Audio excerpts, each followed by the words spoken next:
Terima kasih Anda masih bersama kami. Bagi Anda yang baru saja bergabung, kami hadirkan kembali 3 berita utama hari ini. Polisi Batubara tetapkan 25 orang sebagai tersangka penyalahgunaan narkoba selama operasi di bulan Juli 2024. Kebakaran hutan dan lahan melanda Kabupaten Samosir. Dalam 2 pekan terakhir, 500 hektar lahan kering terbakar.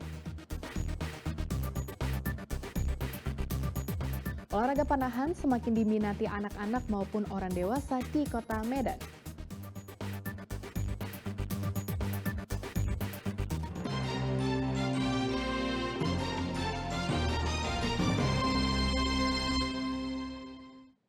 Kebakaran hutan dan lahan di Kabupaten Samosir terus meluas. Dalam 2 pekan terakhir, kebakaran hutan dan lahan nyaris mencapai luas 500 hektar lahan kering.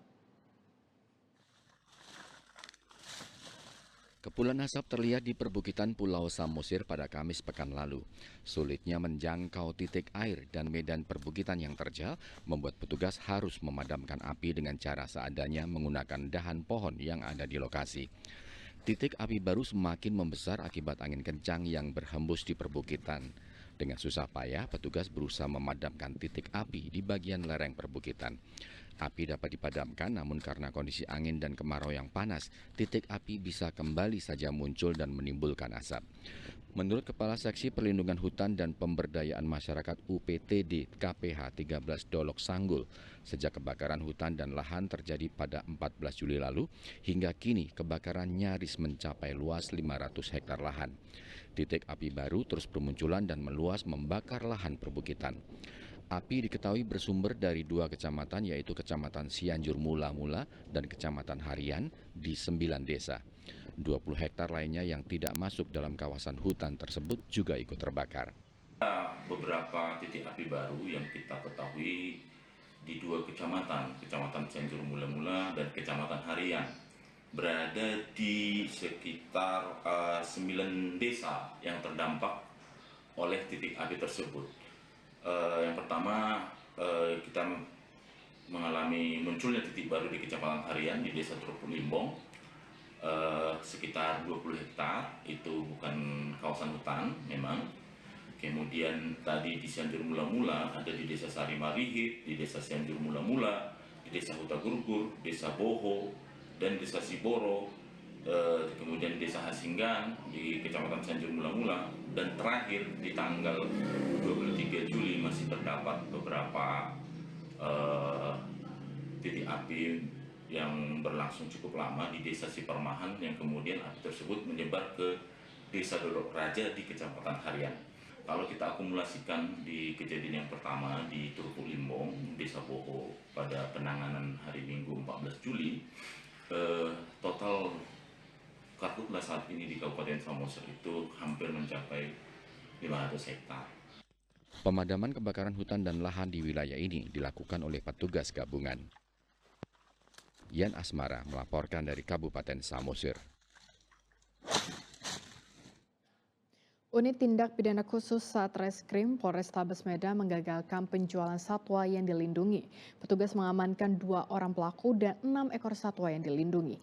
Hewan-hewan ini rencananya akan dijual seharga Rp5 juta per ekor.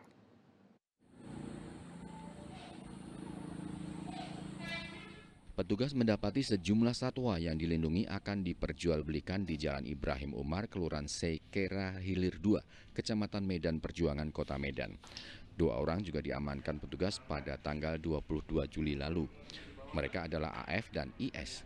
Ada 6 ekor satwa yang disita, yaitu 2 ekor bayi lutung kelabu, 1 ekor tupai terbang, 1 ekor musa tenggalung, dan 2 ekor kukang. Dari ke-6 satwa yang diamankan ini, 2 jenis satwa yaitu lutung kelabu dan kukang masuk dalam kategori satwa yang dilindungi. Kasat Reskrim Polrestabes Medan menyatakan rencananya satwa-satwa ini akan dijual dengan harga Rp5 juta per ekornya.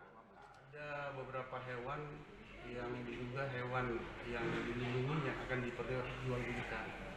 Kemudian tim melaksanakan penyelidikan dan benar ditemukan ada 6 ekor hewan dengan rincian 2 ekor kukang, 2 ekor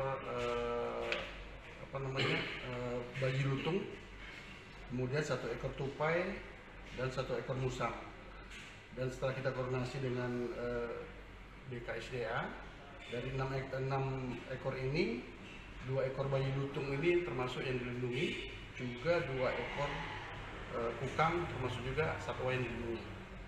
Didapat dari mana hewan-hewan ini? Jadi dari informasi dan pendalaman dan penyelidikan bahwasanya dari saudara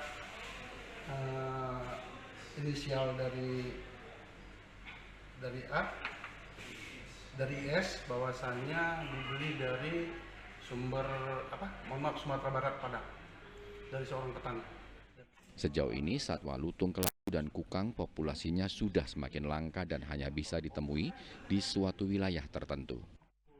Untuk jenis satwa, spesies satwa yang diamankan pihak Polrestabes Medan, yang pertama kukang Sumatera Nycticebus kukang, kemudian kedua lutung kelabu Trachypithecus cirtatus, kemudian yang ketiga musang, keempat tupai terbang. Dari keempat jenis tersebut, keempat spesies tersebut, 2 masuk kategori dilindungi berdasarkan Peraturan Menteri Kehutanan Nomor 106 tahun 2018, itu kukang dan lutung kelabu. Bang, untuk yang dilindungi ini jumlahnya saat ini sudah terbatas atau bagaimana? Ya, jadi kategori dilindungi ini berdasarkan peraturan perundang-undangan di Indonesia itu ada 3 kriteria, Bang. Yang pertama, populasinya jarang, kemudian kedua, reproduksinya rendah, kemudian ketiga, sebarannya terbatas, artinya dia cuma ada di lokasi-lokasi tertentu. Kedua pelaku akan dijerat dengan pasal tentang konservasi sumber daya alam hayati dan ekosistemnya dengan ancaman hukuman 5 tahun penjara dan denda 100 juta rupiah. Muhammad Hamdani melaporkan dari Medan. Olahraga panahan memang belum sepopuler sepak bola. Meski demikian, panahan terus diminati oleh tingkatan usia, baik anak-anak maupun orang dewasa. Cabang olahraga ini juga sudah melahirkan atlet-atlet berprestasi tingkat nasional maupun internasional. Olahraga panahan di Indonesia memang belum sepopuler sepak bola atau bulu tangkis. Meski demikian, olahraga panahan semakin banyak disukai masyarakat. Mereka pun mendirikan komunitas panahan. Planters Archery Club di Jalan William Iskandar, Kecamatan Medan Estate, Kota Medan adalah salah satunya. Di sini, anak-anak mulai usia 13 tahun hingga dewasa aktif berlatih. Sejumlah sekolahan bahkan menjadikan olahraga ini sebagai kegiatan sekolah yang dapat diikuti oleh semua siswa yang berminat. Teknik memanah memang punya keunikan tersendiri. Jarak memanah dan alat memanah merupakan 2 faktor penting dalam olahraga panahan ini. Beratnya alat memanah membuat orang yang menggunakannya harus lebih dulu melakukan pemanasan. Sementara teknik memanah yang benar membutuhkan fokus dan kesabaran. Seorang pelatih olahraga memanah mengakui adanya perkembangan minat memanah di Provinsi Sumatera Utara.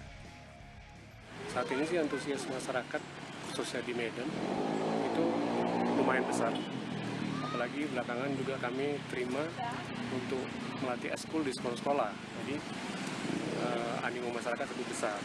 Ditambah lagi dengan pelajar-pelajar ya. Dan kesadaran masyarakat akan olahraga yang bisa membawa fokus anak-anak. Manfaatnya itu melatih fokus terutama, kemudian fisik juga, fisik anak-anak juga, dan daya tahan lah. Karena kan panahan yang dibutuhkan itu untuk daya tahan tubuh. Karena olahraganya waktunya panjang. Sejauh ini cabang olahraga panahan sudah menyumbang nama harum bagi Provinsi Sumatera Utara, baik di kancah nasional maupun internasional. Di antaranya meraih medali perak pada ajang olahraga tingkat nasional di Riau dan medali emas di ajang kompetisi olahraga internasional di negeri jiran Malaysia. Kalau mulainya udah lama dari SD kelas 5, cuman seriusnya itu pas SMP kelas 3. Kalau sukanya karena sebenarnya mau nyari hobi aja sih, jadi makin suka. Dan sejauh ini prestasi yang sudah diambil? sudah diraih itu kira-kira Pak? Ini ajangnya. Ada Kejurnas Junior, Kejurda, Porwil, Porkot, UIR Open, Debon, dan beberapa yang lain lupa saya. Nah sejauh ini sendiri apa yang diharapkan dari olahraga memanah untuk diri sendiri? Kan memanah tuh melatih fokus ya, jadi juga bisa untuk kontrol emosi. Jadi maksudnya di sini masuk sini biar bisa lebih kontrol emosi dan lain lah. Diharapkan olahraga ini nantinya dapat berkembang dan menjadi salah satu olahraga yang populer di Indonesia seperti sepak bola dan bulu tangkis. Muhammad Hamdani melaporkan dari Kota Medan. Laporan tersebut mengakhiri berita Medan hari ini. Saya Cerca Niago berterima kasih atas perhatian dan kebersamaan Anda. Selamat beraktivitas dan sampai jumpa.